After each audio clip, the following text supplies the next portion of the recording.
Susie and Manuelina, etc., who gave me this opportunity for seeing all of you and listening to all of you. I must say that it's difficult. It's difficult to hear so much about this book or about myself. I don't like this being in the foreground like that. But it's easier now to answer, to try to answer in a few minutes the various questions, the eight topics mentioned by Giuseppe. I think it's important the work, Giuseppe's work, analyzing and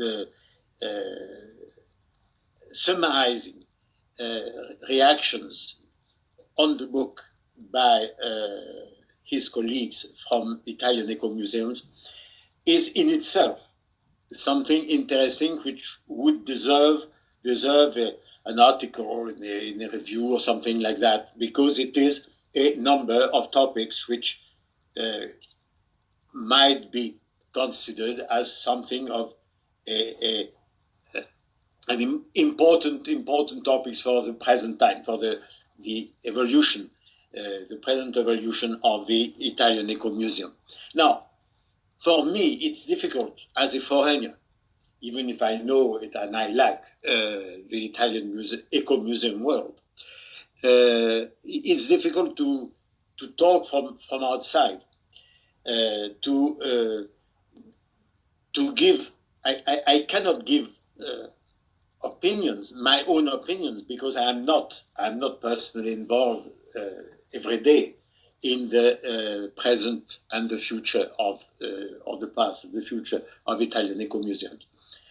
But I'll try to react, not to say very positive or negative or affirmative things, but just try to react in a few words to the eight questions, eight topics made by Giuseppe. The first one is about this question, this old question of an ecomuseum. Can an ecomuseum be independent? Can an ecomuseum be himself and not to follow, not to obey, not to satisfy the needs and the preferences and the choices of forces, let's say political forces, administrative forces, economic forces, which would try to orient the work of the Ecomuseum. I must say that there are two levels, actually. One level is the fact that the fact that you have in Italy, you are the only country in the world where there are special laws for Ecomuseum. In itself is something extraordinary, unique, and I think in a way you are lucky to have succeeded in at least in 12 regions of Italy in reaching a point where there are laws, specific laws for Ecomuseum. We'll see that later. But now, at this level, I must say personally, and I remember when we discussed pre-project, pre-draft of the Ecomuseum law of Lombardia. I remember that I personally advocated the fact that the regions. This is my opinion. It is not an advice to Italians. It's just my opinion that because of this political relationship between the regional law and the individual ecomuseums and the local ecomuseums, I thought at that time that it would be better if the financing meaning the influence, the real influence, financing by the region to the ecomuseums should be restricted to very limited fields, one being the training of let's say ecomuseum professionals. I don't mean ecomuseologists, ecomuseum professional people in charge, volunteers and paid members of the ecomuseum teams, so that they would be helped to reach a better professionalization. So, well, that was, and also I thought that it could also be given some help to monitoring the ecomuseum, so that even the region could be better equipped to make decisions on the recognition of ecomuseum and so on. But I thought that the idea of giving funds for the general functioning of the ecomuseum was obliging the ecomuseum to respect some rules which could be politically oriented or ideologically oriented. So it was my opinion. But then there is a second level, which is the local level. And then I must say that even if when the ecomuseum is based by an association, like what you have in Italy, you have also an association in Italy like elsewhere. But even in that case, and naturally also in the other cases where the ecomuseum is a municipal ecomuseum, it is absolutely normal that there is a relationship between the political authority, local authority, I don't mean regional, local authority, and the professional team or volunteer team of the ecomuseum. But this is a question of the normal relationship between the people working in the management of heritage, of living heritage, and the people politically, democratically responsible for the territory and the community. Second point, the problem of transversality. Transversality, it is elsewhere, everywhere. It is a problem of ecomuseums. Ecomuseums are fundamentally transversal. But we all know that the administrations are strongly against transversality. And this is nothing to do with Italy. It's general. An administration is systematically vertical. It's not horizontal. So that if we can make theories, we can make laws and so on, but it will always be a sort of wishful thinking to say that we must have a transversal system. Can be theories, of course, but my only idea or experience is that the horizontal cooperation on a territory, I don't mean a national level, on a territory, perhaps also at a regional level, is that it is made by people, not by administrative decision. Not to say that the agricultural delegation, the educational delegation, the cultural administration, etc., will have to work together. No, that doesn't work. But if the Mr. So-and-so, Mrs. So-and-so, at the agricultural department, at the educational department, they know each other, they decide to work each other with the ecomuseum people, team, then it will work. Of course, problem if Mrs. So-and-so, the educational department, leaves her job and is replaced by somebody who doesn't like ecomuseum, then we are lost. But I think it is a question of people, and Ecomuseum is built on people. So that's the horizontal question, is something to be worked on every day. 3. Question of the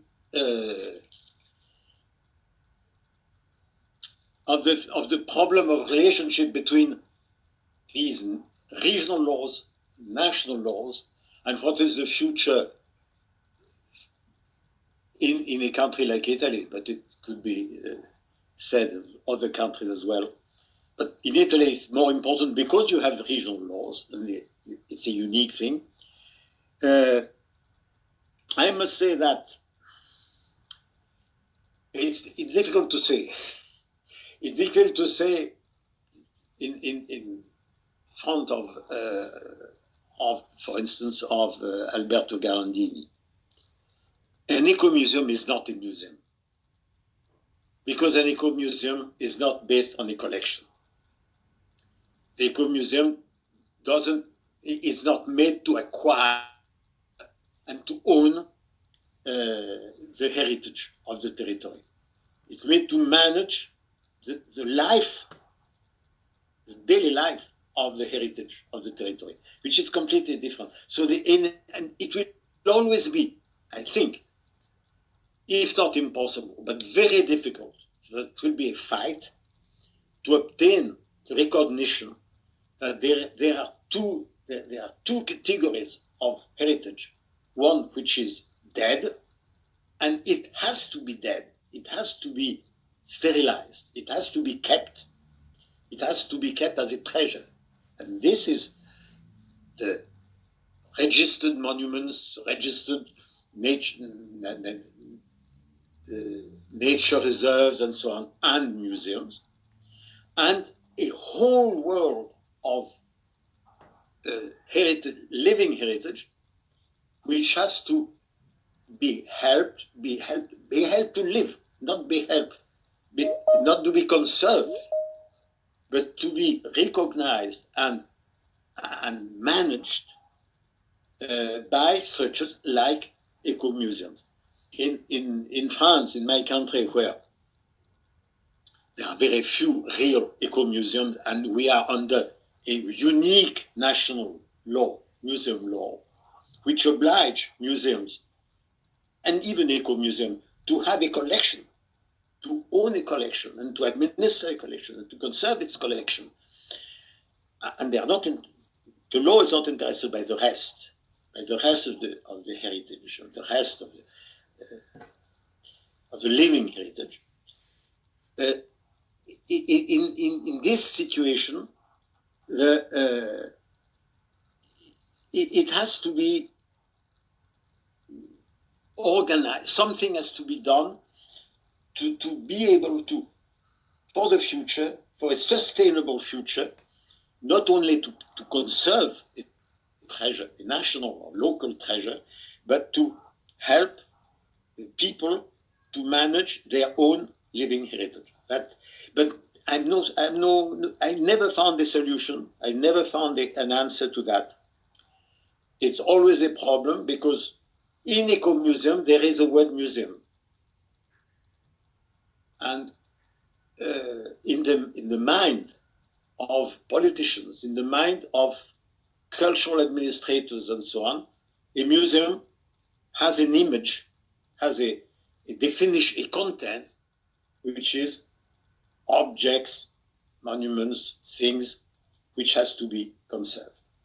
This is really, I think, something which it's in the origin of the Ecomuseum, because the Ecomuseum was not. It was at the origin in 1971. It's nice to think in terms of 50 years of the Ecomuseum, but in fact, initially, our idea with ICOM about creating the word Ecomuseum was to oblige Museum Natural History to change the use of their collections. It was not about living heritage at that time. So now it has evolved, it has changed into something very lively, very dynamic, and so on. But there is still this word museum, which to the administrators, the politicians, means something. It means a collection. Now, I can't help that. Four, I'm talking too much. Problem of landscape planning. Here, I'll be very brief in that, because you Italians, you have created, founded the Florence Convention. So you have a policy for observatories and so on, and heritage of landscape. This is something very important which you have. I haven't seen that in any other country. But I think the problem I saw personally, I saw once very, very clearly in Piedmont, in the AMI, in the Anfiteatro Morenico di Ivrea. Where there is really a willingness, there's an experience of the Ecomuseum to work with the observatories, with the observatory at the regional and the local level. But the fact is that the Ecomuseum usually doesn't have the same perimeter as the observatory. Personally, I haven't found a territory which had both an Ecomuseum and an observatory. So if there is a smaller perimeter, or in the case of the AMI, in the Anfiteatro Morenico di Ivrea, where the Ecomuseum has defined a territory which is not officially recognized as an administrative or historical territory, because it's a geographical territory and not a historical one. So it's more difficult to get the Ecomuseum to find its place, its rightful place in the observatory system. Well, this is just an experience. We had another case, which is not so much a landscape problem, but it is also a landscape problem in Spain with the Mestrazgo, which is it's not officially an Ecomuseum, but it is an Ecomuseum in Aragon, where the Ecomuseum created a territory called Mestrazgo, which had to fight about 10 or 12 years to obtain an official recognition as territory, because it was a result of its work on heritage, on history, on geography, and so on. But it was not recognized by the administration as a formal administrative territory. So this is difficult for the land. But it is important that the Ecomuseum, of course, participate in landscape policies and landscape strategies. 5, the network problems. Network problem. This is another Italian characteristic. It's rare to find in a country so many network system within the Ecomuseum small world.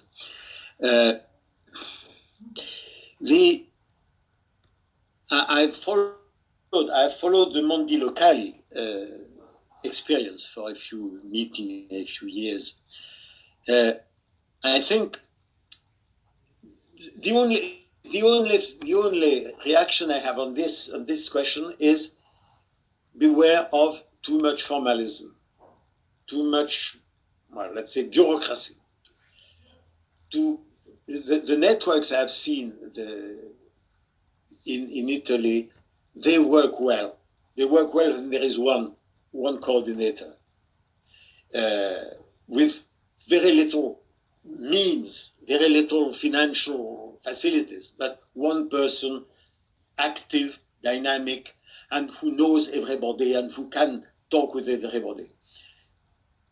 I'd be afraid if this became in networking, in automatic, obligatory networking, because then it would become something much formal, much more better organized perhaps, but maybe less freestyle, less dynamic. Well, this is just my opinion. I remember my experience for 3-4 years of the Argenta Ecomuseum fair. It was something which is relatively free. People came, went, and every year it was a little different. It was not organized in an administrative, bureaucratic way, and this works well.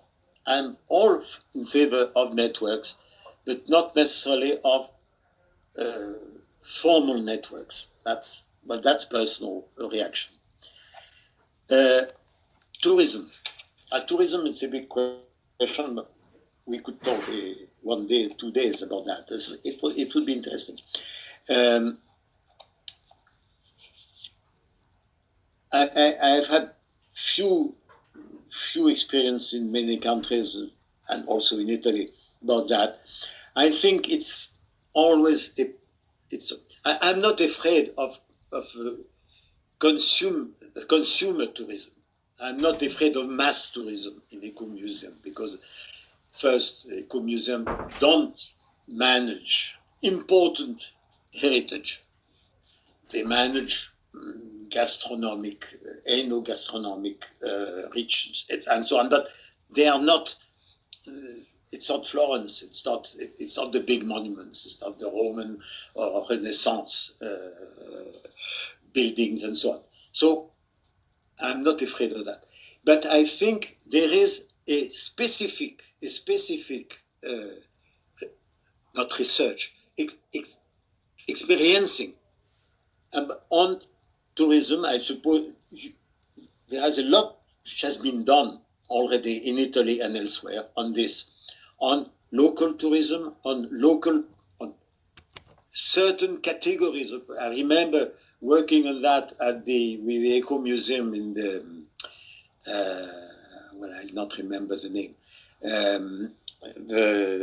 in Lombardy, where it was obvious that it was impossible to welcome so many tourists in a small territory with few inhabitants, with few facilities to house, to give services to tourists. But it was possible to welcome people from the neighborhood. I mean, from the Pianura, from the small region, because there were old people, there were young people who would like to, by small groups, to be welcomed, to be housed, to be helped in a small territory with its heritage. But this is another concept of tourism, and which I found personally, I found the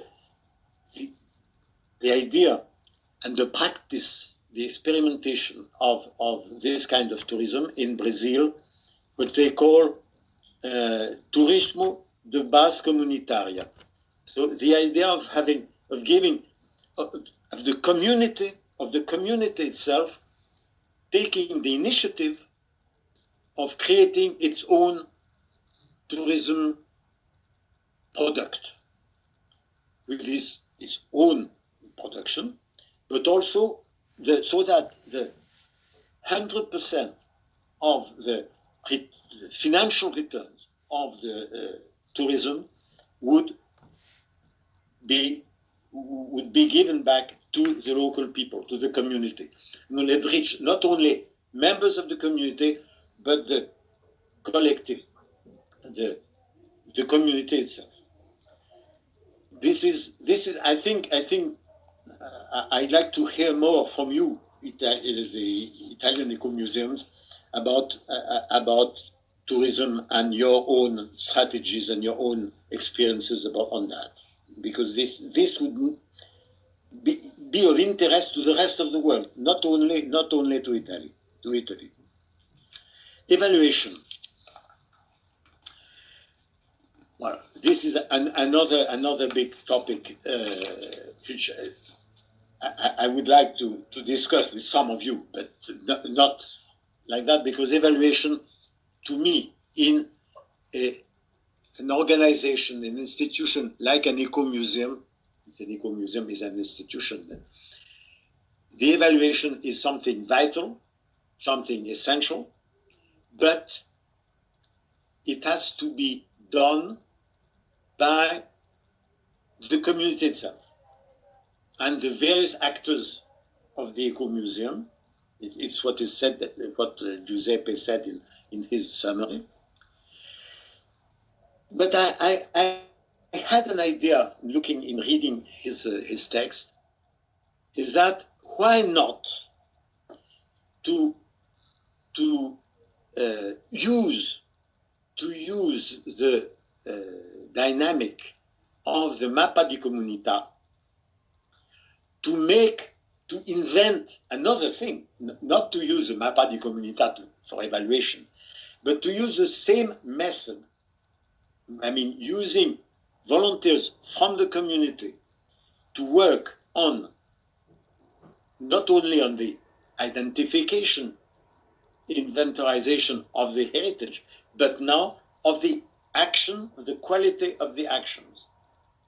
So that they would be responsible not only to say what they consider their heritage, but how they consider what has been done recently to their heritage with them, and so on. So I think you would invent, you Italians, you would invent a method, your own method. Each Ecomuseum has, in my opinion, evaluation has to be done by the people involved, the people interested. So each Ecomuseum could devise its own method, like they devise their own method for Mappa di Comunità. It's the same, to me, it's the same problematics.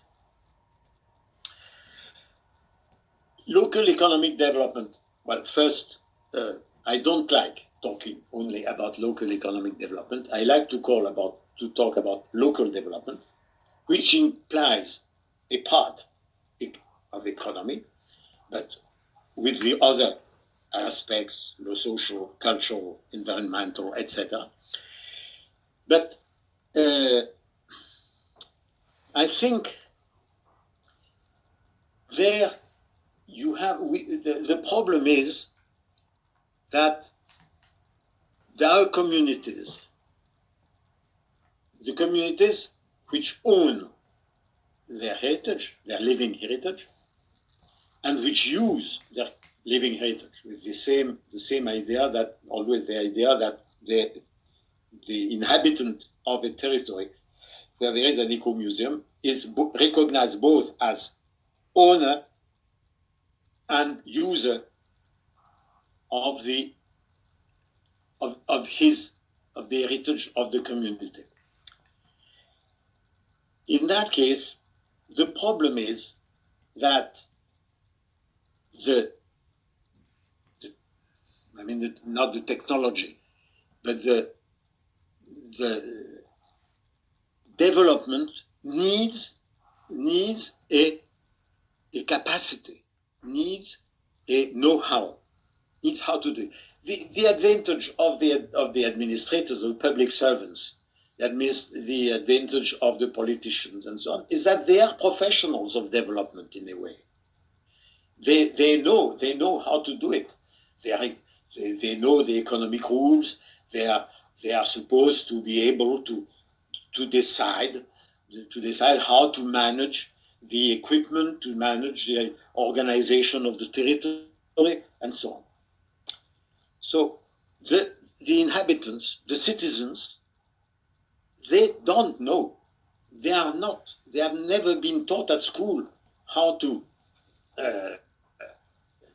manage their territory, to know where there must be a road, to know how to preserve or reorganize an equipment and so on.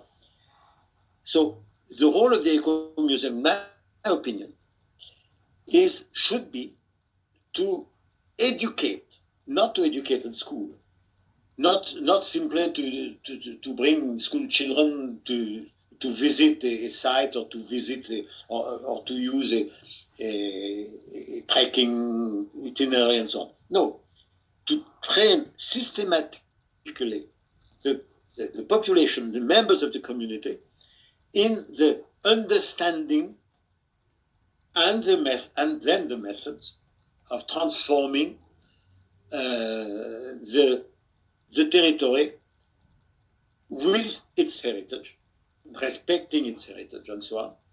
Because, well, the living heritage is something which is constantly transforming itself. But it has to be done in an organized way, and people have to be able to do it. So to me, the Ecomuseum is mostly has to mostly help bring people to the know-how and to the capacity. The Brazilians have created a word which I use in Brazilian because in French it has no meaning, but it's capacitação. It's bringing people to the capacity, to the ability to run their own affairs. This is a whole democracy, actually. But I think the Ecomuseum could help its community and the members of its community, each member and the collective of the community, to adapt themselves to change, adapt themselves to the way of improving their future, of being sustainable, of being this is the rule of the subsidiarity. Well, it's another thing. It would be long to discuss that. And then, but finally, economically, there is something which could be maybe suggested to eco-museums, which is what I try to call in my not in the book which has been published now about Ecomuseum, but on the Radici del Futuro, 2002, which is establishing, but hasn't been translated into English, so it's difficult to say. Find a method to calculate the economic balance of the living heritage we are talking about. How can we define, and you can find here, I looked at that before today, it's on page 110, 111 in the Italian version of the book. It's something I tried to make, and it was completely informal and completely primitive. It shouldn't be used as such, but I think you might use this kind of thing as a base to develop your own system of analysis, of diagnosis of the economic meaning, economic future of your living heritage. Not to talk about the economics of Ecomuseum, but the economics of living heritage and the management of living heritage. Well, I think I talked too much, but about the future of Ecomuseum, I don't want to talk about the future of Ecomuseum, because an Ecomuseum is something which is constantly moving, constantly evolving. An Ecomuseum, I'd say, has no future. It is something which is changing. Maybe it will become something else. Maybe, like it has been done already in many ecomuseums, become a museum, or become something else, which has nothing, which is not called Ecomuseum, but which will reply to the needs of the local population of the community, which is, after all, our aim in the everyday. Thank you. Well, it's too long. Thanks. No, it was exactly. I mean, we had a schedule, and you were on time. We were long at the beginning, so we of course are running a bit late. But if you all agree, we can still stay a bit. There are students that have questions for you, and also there are. I can already see one hand, one raised hand. I see people clapping with Teams fake clap, but you are receiving many claps from all of us. And I would say, if you all agree, I will leave the floor to the students. They have questions. I will collect now all the questions. So after the students, if you have questions, comment, we will collect everything, and we will leave you the time for a final reflection based on students' questions and other reactions and questions. Does it work for you? For me, it's okay. Okay, it's okay for all of us. So let's start with Florian. Hello. First of all, I would like to thank all the speakers, and especially Hugues de Varine. Mr. de Varine, you have created a typology of community museums in Brazil. As you say, they appear in a developing territory and call for the management of living heritage by or with the community. Some, such as identity museums or indigenous museums, have a strong political dimensions. Are there such museums in the West, Europe and North America? And do you think they could play a role in valuing certain communities from migration that have been ignored for a long time and that today are precisely demanding a certain recognition and appreciations of the different identities? I talk of movements like Black Lives Matter. And I have two other questions from a student who could not attend. Who would you define the Ecomuseum now? Who have the dimension, the definition and characteristic of the Ecomuseum involved since the term was created in 1971-1972? And last question, what is the future of Ecomuseum for you? What are the current issues to consider, especially with the crisis of COVID-19? Thank you. Okay, well, I can answer automatically. Well, the first ecomuseums. There are ecomuseums. There are also many other types of community museums, which are not necessarily ecomuseums, and which certainly don't call themselves ecomuseums. But in certain countries, ecomuseums or community museums are really political initiatives. It depends on the context of the local situation, of course. But my experience with Brazil is clear. The indigenous museums never call themselves ecomuseums, but they call themselves the name of their ethnic group, and they work to defend their right to the land and their right to their beliefs, their right to their tradition, and so on. So it is typically political.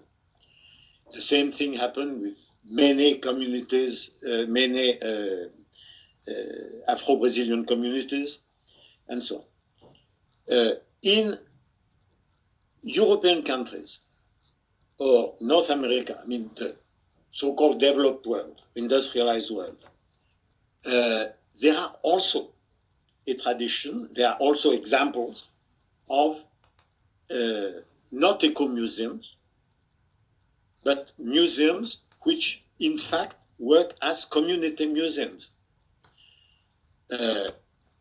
You can look at what happened in the 1960s at the time of the fight for human rights in the United States, where there has been a group of initiatives called more or less museums. The most important, the most famous of them, and the most lasting of them being the Anacostia Museum, created by an evangelical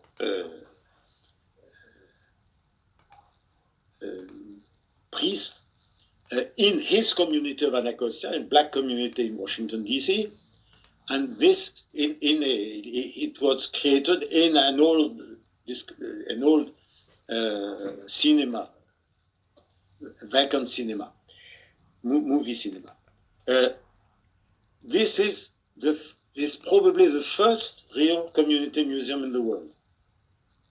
But there were also Harlem Art Studio, the Museo del Barrio, etc. Always political.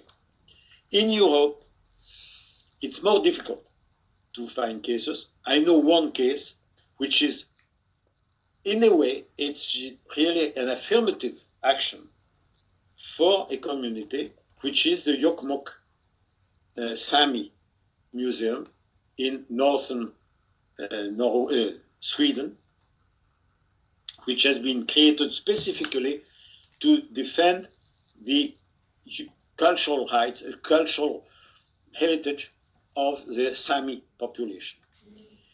In Canada, you have all kinds of museums, and it's interesting in Canada because you have typical tourist museums made on various autochthonous, indigenous communities by museologists from the metropolis to show the local cultures to the tourists, to visitors. And you have other cases where it's the local community, local indigenous community, which has created its own museum showing things to its own people. So you have the two cases in Canada. Well, I don't know the rest of the world. I mean, I can't say, but it's true that the Ecomuseum may and sometimes has a political dimension. So that's my about the future of Ecomuseum. I can repeat only what I always say.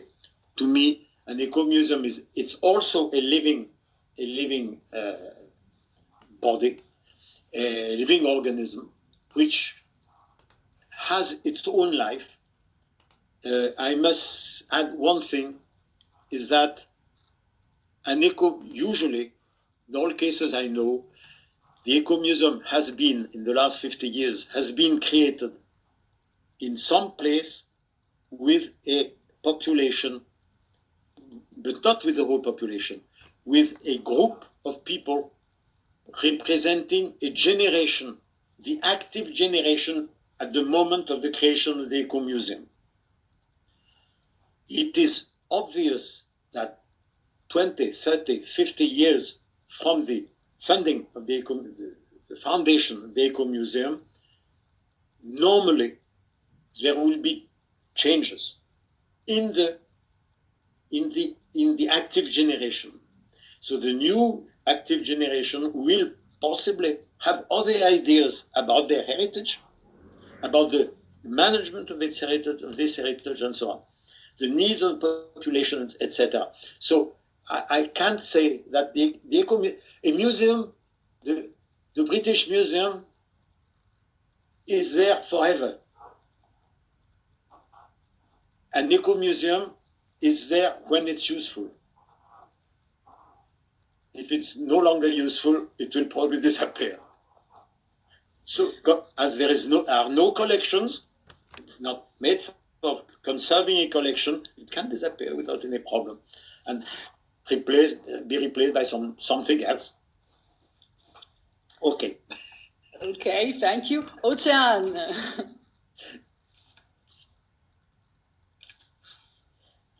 Ocean? Hello. Hello. Hello.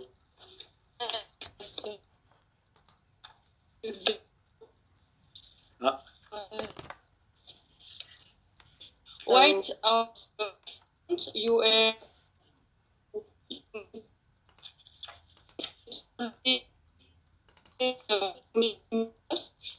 by a community like Brazil in Europe and more especially in West Europe, Belgium, France.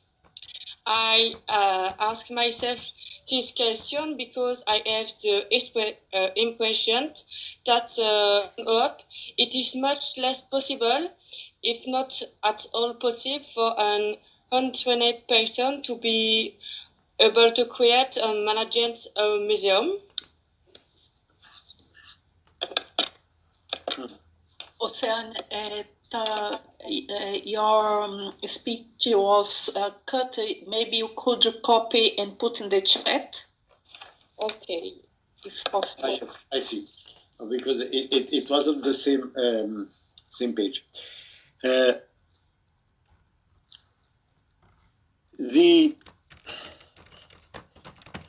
museum, an ordinary museum, a traditional museum, may or should change its practice and adopt certain principles, certain methods, certain aspects of the Ecomuseum. Be more interested in the community, be more interested in the territory, be more interested in the living heritage. This is, in my opinion, it should happen.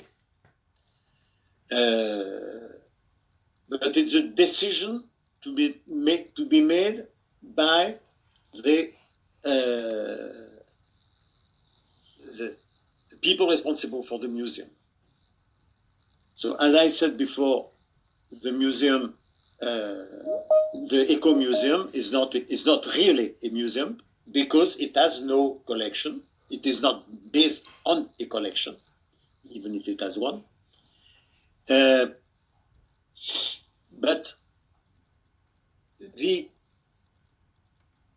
museum laws, particularly in France, which I know more than others, but it's true also in Brazil, it's true also in Portugal, it's true also in Spain, and so on. And it's true with ICON. The museum is essentially centered on the collection, and it's very difficult to, at the same time, to manage a collection, conserve a collection, preserve a collection, exhibit a collection, and so on, and be interested in the vast diversity of the living heritage, which is disappearing, which is eroding, which is changing all the time. It's something which the museum professionals are not used to that. They made preventive conservation, etc. But it's another thing. So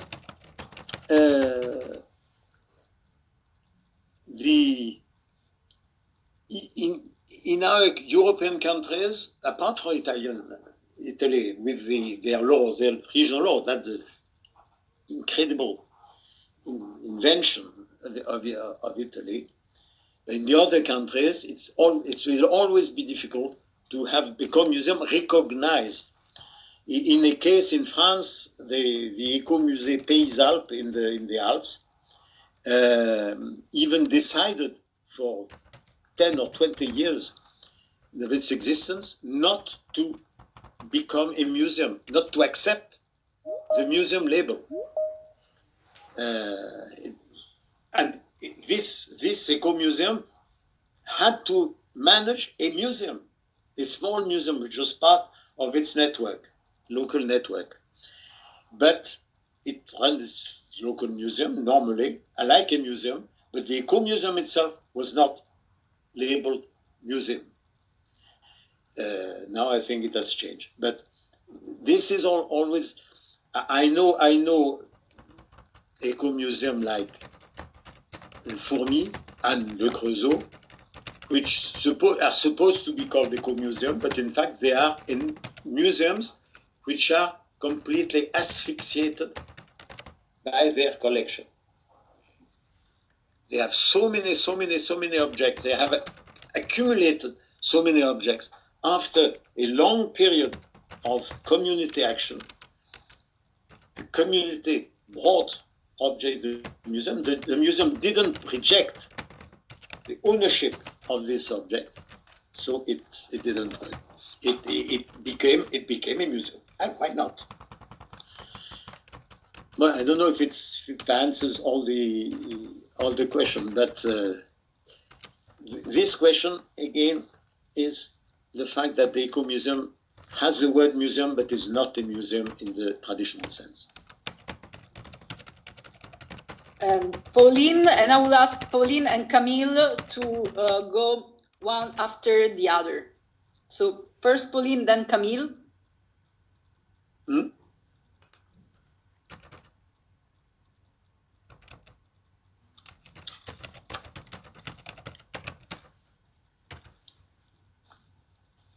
No.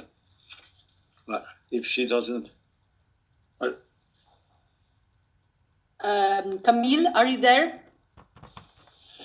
Yes. Yes, you can go ahead. Yes, okay. Thank you for all thanks you to all the speakers for the discussion. Mr. de Varine, I was wondering if the Ecomuseum concept was more difficult to apply to urban areas and bigger cities, especially in an ecological way, or on the contrary, would it be a sustainable solution from a perspective of ecological transition? Thank you. Well, next time you come to Italy, you ask Raul Dal Santo to answer that, because of course there are ecomuseums in cities. Maybe it's not a phenomenon which is as well known that for rural areas. But in fact, many ecomuseums are established or have been created in cities, in urban territories, in urban areas.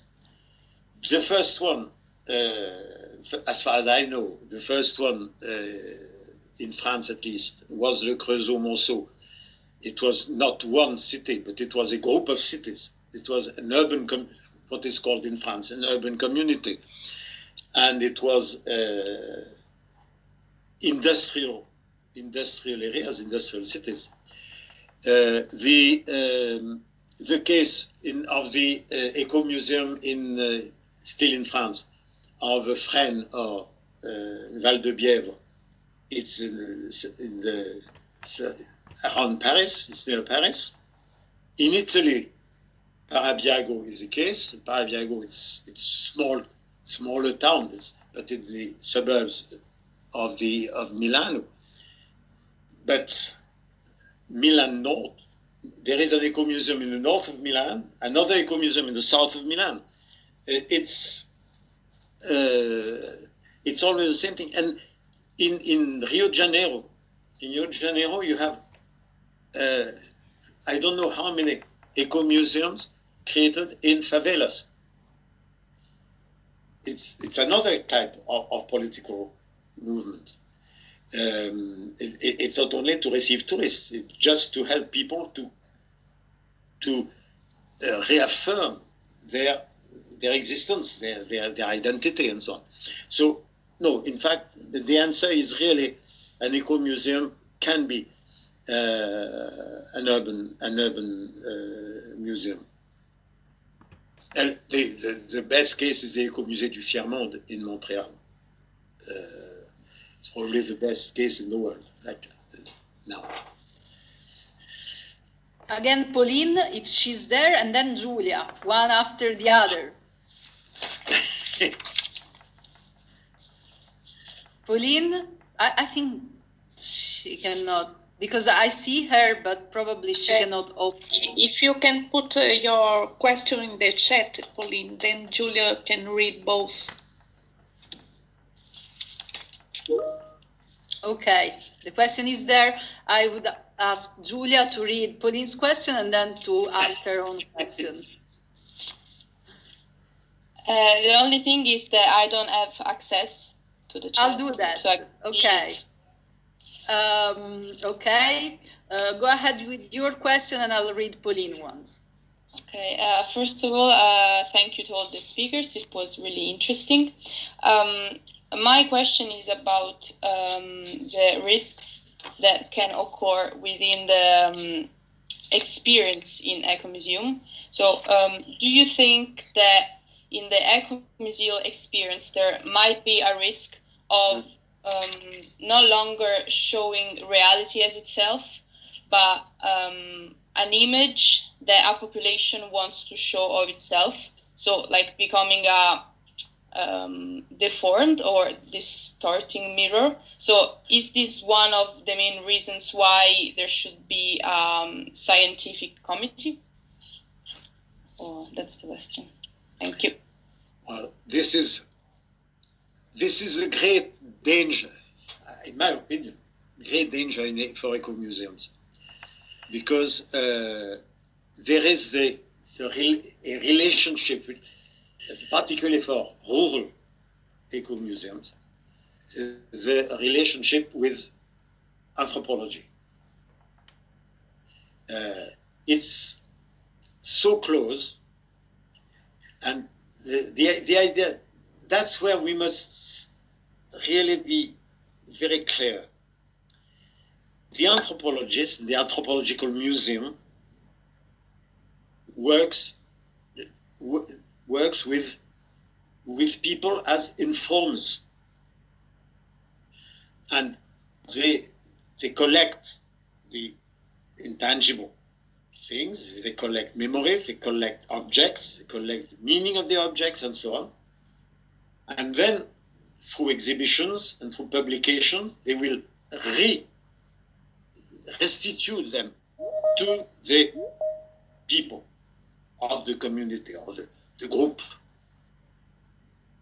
The Ecomuseum, it is exactly the contrary. I mean, it's the people in principle. It doesn't always, it's not always like that, of course. It's the sort of ideal, the sort of theory. But the Ecomuseum should start the people, and the Mappa di Comunità is a very good example. It's not, they are not looking at themselves. They are looking at their property. They are looking at their resources. It's exactly like if they were counting their gold coins, or the importance of their house furniture. They are looking not at themselves. They are not looking at themselves in a mirror. They are looking at a living environment, natural, cultural, a living environment, to understand, to improve their future, improve the future of their children, grandchildren, etc. So it's very different. Again, the anthropological museum create a collection. The best case, and this is something which has been a misunderstanding, a traditional misunderstanding between eco-museums and anthropologists, is the open-air museum. The open-air museum, in Scandinavia, for instance, the open-air museum is a community museum, because usually in the small villages in Norway or Sweden, the open-air museums have been created in the village by the people. They were carrying their old houses in one small park to rebuild them and to have their own thing. This is typical anthropological museum, even if it's not made by anthropologists. They are made by the local people, but to look at themselves and to keep them. That's the conservation thing. Why? In one case in France, the Ecomuseum d'Alsace, in Alsace, in eastern France, it's incredible. It's an eco-museum which has been created as an eco-museum, but which is in fact an open-air museum. And being an open-air museum, it's a huge collection of buildings, of houses, and the furniture of the houses, and even the environment of the houses. It's an enormous thing, but which has problems of conservation and of exhibitions to tourists coming from Germany, mostly. So it's a museum. It's not an eco-museum, maybe even if it's called an eco-museum. Another case in France, which is different, which is not called Ecomuseum, but it's the Museum of Nancray in Franche-Comté, which is an open-air museum, but which has been reorganized by a new director about 20 years ago to make them useful to the population of the region. Because it is an open-air museum which has a collection of houses and so on, and furniture and everything. But the objective, the aim, is not just to receive tourists. It is to help the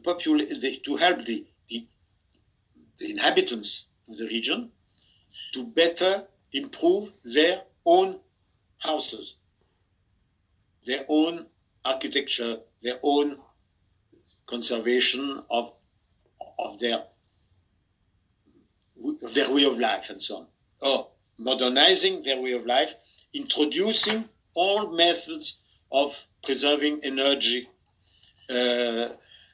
of changing ways for treatment of garbage and so on.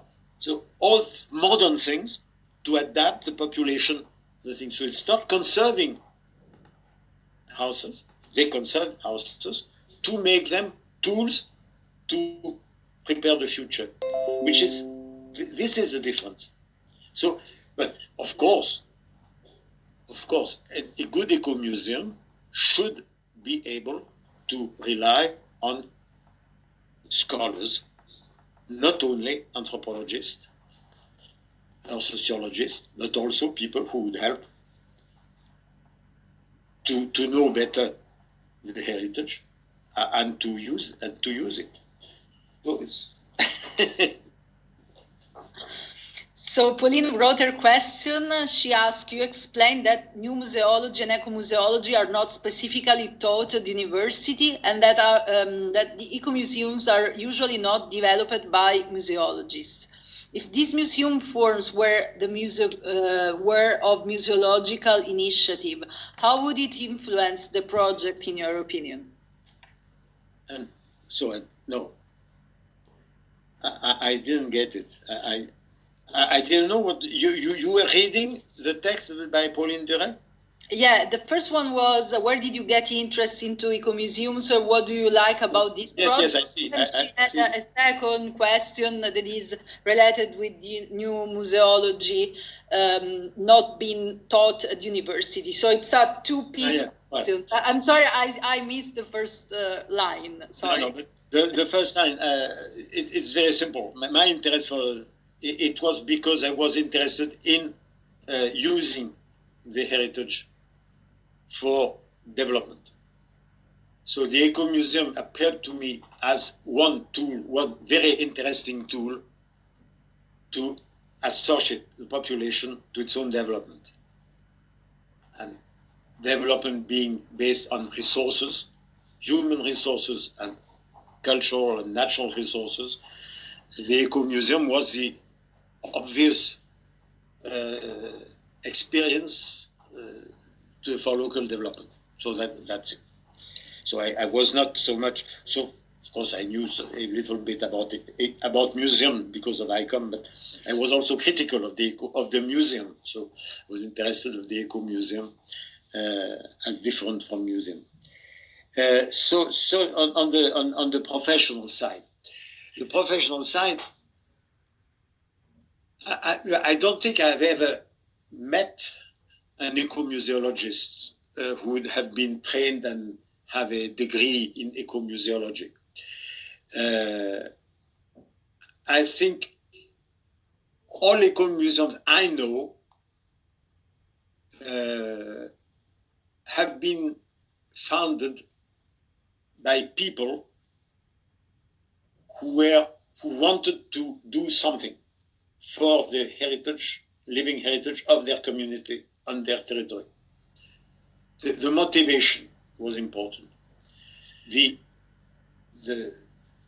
knowledge, the training, etc., was indifferent. Some were museum people, or had been trained as museum people. Some have been trained as educators. Some have been trained as, I don't know, as one I know very well, a friend had been trained as I think it's a naval something to do with the sea.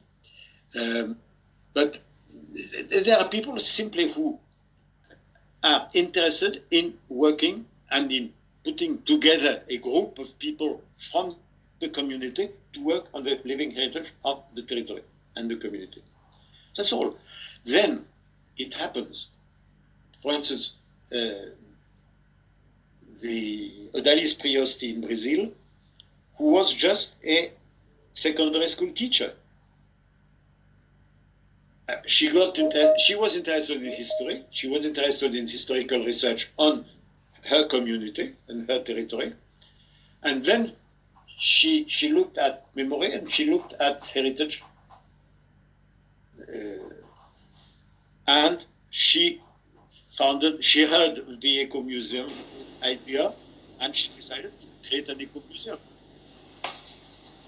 on their territory with their community. But then, years after having created the Ecomuseum, she started the idea of getting a master, a master in museology. But in fact, then she wanted to have a doctor, PhD.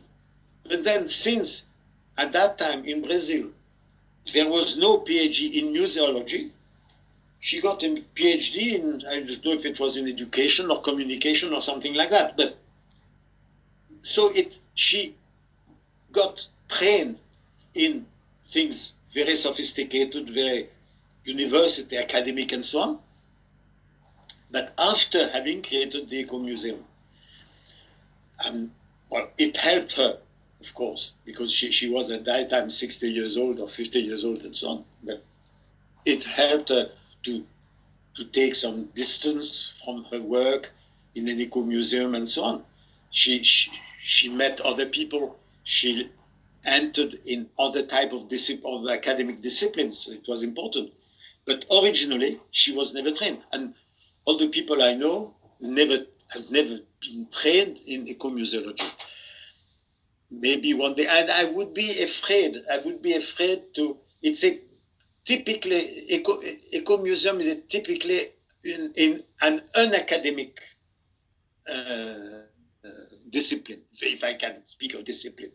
It's not a discipline. It's a horizontal thing. It has to deal with all kinds of disciplines. Somebody with a great experience of something, could be an architect, could be a philosopher, could be a teacher, etc., can be a very good founder or member of the team or coordinator of an eco-museum, because he or she will use her network, her relationships, to find the competence he or she needs in other specialty. The danger I've always found in museums was when the director of a museum is an archaeologist, or is an art historian, or is a specialist of beetles, and he or she will systematically go on further his own specialty, even if he or she is really open-minded. But then it's normal. It's a specialty. Well, it's